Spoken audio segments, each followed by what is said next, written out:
tous, j'espère que vous allez bien. Alors aujourd'hui, j'aimerais commencer la méditation du jour par une question. Avez-vous déjà participé à une fête, un rassemblement, un repas ou même une agape? Le contexte, on va dire, importe peu.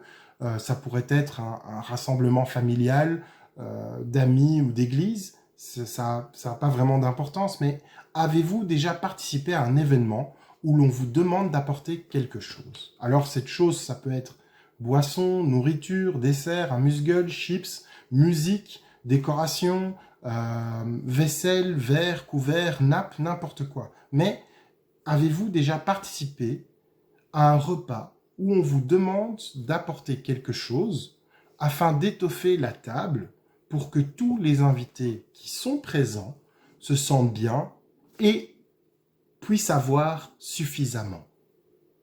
Et quand je dis les invités, je parle de tous, même ceux qui n'ont pas pu ou su apporter quelque chose, ou encore ceux qui ont apporté moins. Généralement, lorsqu'on vit ce genre de rencontre, lorsqu'on met tout en commun, c'est justement fait pour que tous aient suffisamment.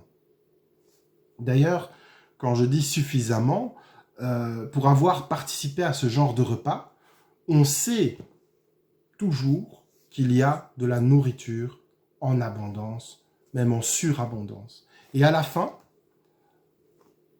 il y a tellement qu'il y a même certaines personnes qui arrivent à repartir avec des restes,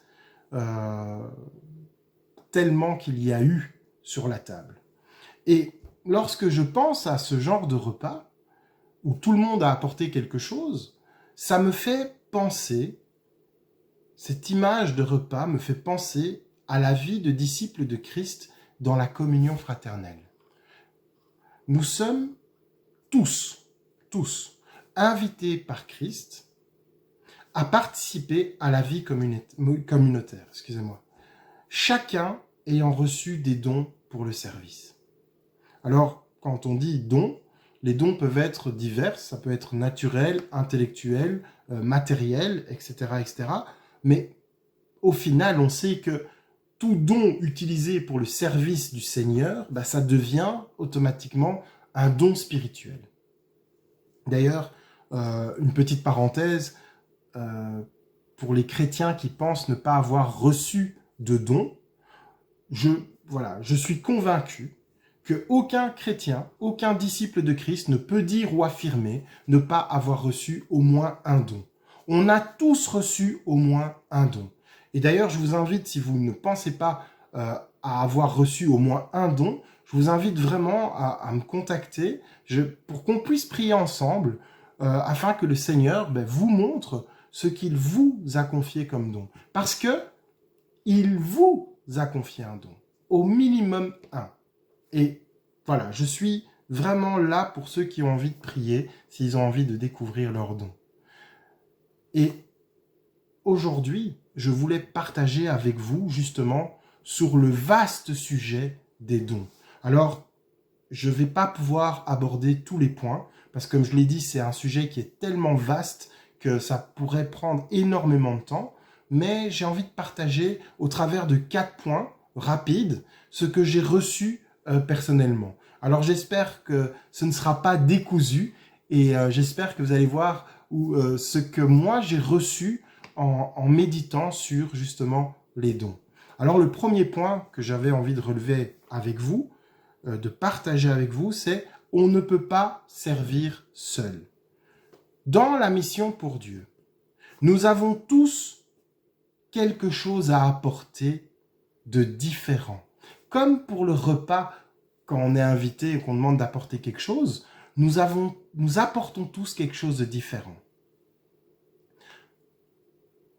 Nous avons tous quelque chose à apporter de différent afin de le placer sur la table du service et afin que ce qu'il y a sur cette table du service soit varié. Mais surtout, si nous apportons tous quelque chose et que l'on place ça sur la table, il va y avoir en abondance. tout comme l'exemple du repas communautaire, il y a toujours en abondance sur la table. Chacun apporte quelque chose selon ce qu'il a, selon ce qu'il a reçu. Et donc, c'est là qu'on peut voir aussi qu'un ministère ne peut pas servir seul, parce que s'il veut apporter quelque chose de spirituellement équilibré, il faut que ce soit varié. Et nous avons, même si on a reçu plusieurs dons, on n'a pas reçu tous les dons. Dieu n'a pas voulu tout donner qu'à un seul homme. Il a partagé les dons à tous pour que nous tous ayons besoin les uns des autres. Et pour que nous tous, nous ayons quelque chose à apporter. Parce qu'avec Dieu, personne n'est mis sur le côté. Personne n'est inutile. Dieu veut que tous soient impliqués. Et c'est pour ça que nous avons tous reçu des dons.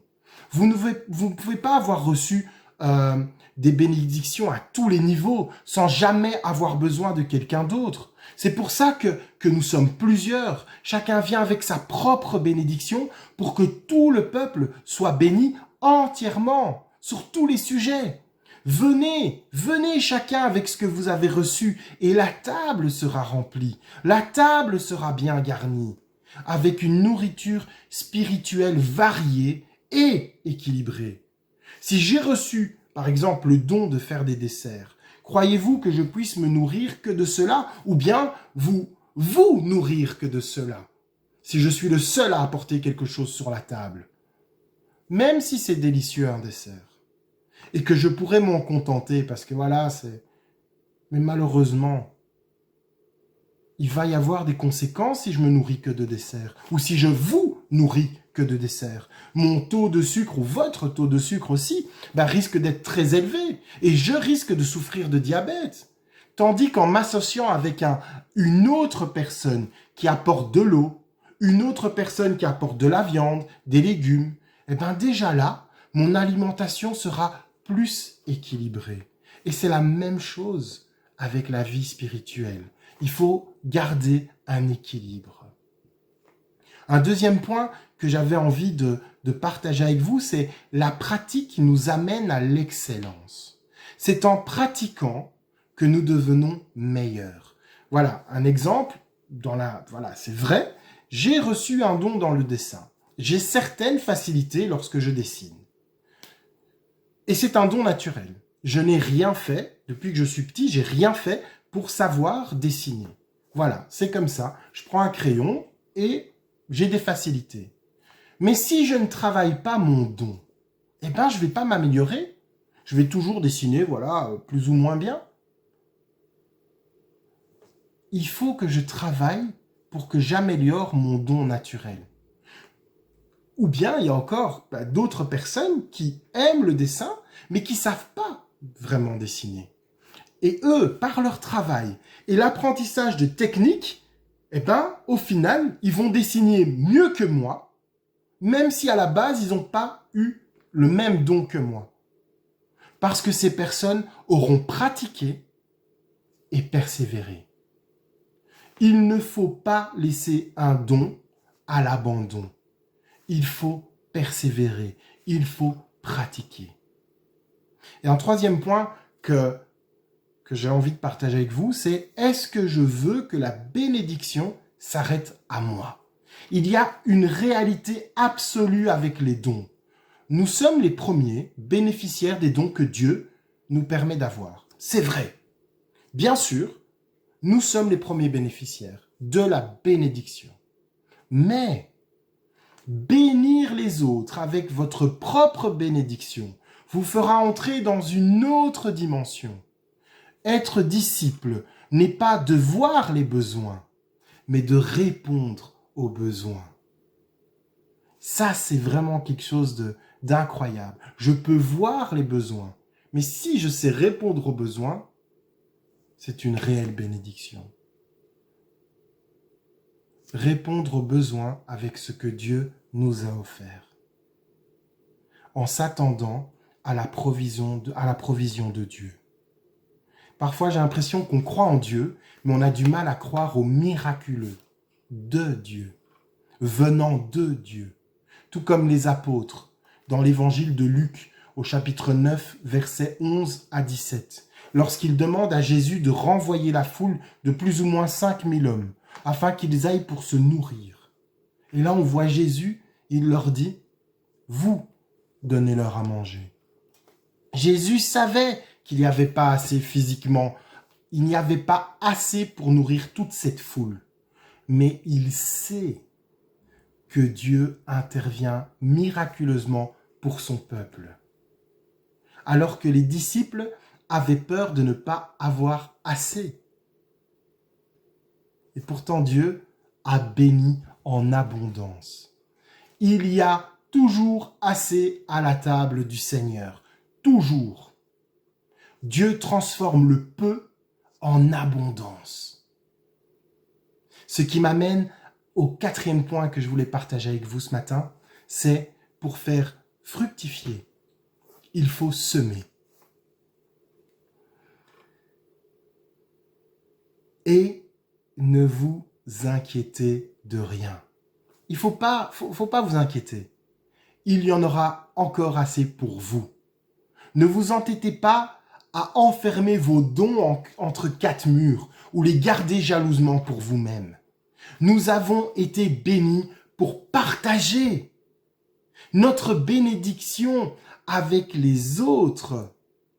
C'est réellement dingue. Au plus on donne ce qu'on a reçu, au plus on reçoit. C'est un cercle vertueux. Au plus on garde jalousement, au moins on est béni. Ça me fait penser à la parabole des talents qui se trouve dans l'évangile de Matthieu, chapitre 25, versets 14 à 30. Ceux qui ont fait fructifier leurs talents ont été récompensés par le Maître, contrairement à celui qui l'a gardé de peur de perdre le peu qu'il avait. Et c'est une phrase terrible qu'on lit au verset 29. Quand on lit « En effet, on donnera à celui qui a, et il sera dans l'abondance. Mais à celui qui n'a pas, on enlèvera même ce qu'il a. » Waouh! Continuez à donner ce que vous avez. Et Dieu continuera à vous bénir. Dieu a donné des dons et des talents à tous ses enfants. Et je vais vous dire un truc, si on était vraiment à l'écoute du Saint-Esprit, il y aurait plus de pasteurs, plus de prédicateurs, plus d'évangélistes, plus de prophètes, plus d'apôtres. Non pas pour notre propre gloire, mais pour celle de Dieu. Si vous avez reçu de parler aux autres de l'amour de Dieu pour vous, au plus vous allez partager, au plus Dieu va vous bénir dans ça. Et au plus vous allez trouver du plaisir et de la joie dans ce que vous faites pour Dieu. Si vous avez reçu une belle voix, alors chantez, louez l'Éternel. Non seulement il vous remplira vous-même, vous serez le premier bénéficiaire, il vous remplira vous-même de sa paix dans sa présence, mais à travers vous, il touchera d'autres personnes. Et je pourrais encore citer tellement de dons et de talents. Mais je voudrais en citer un dernier qui pour moi est un des plus précieux, c'est le temps. Si vous avez du temps,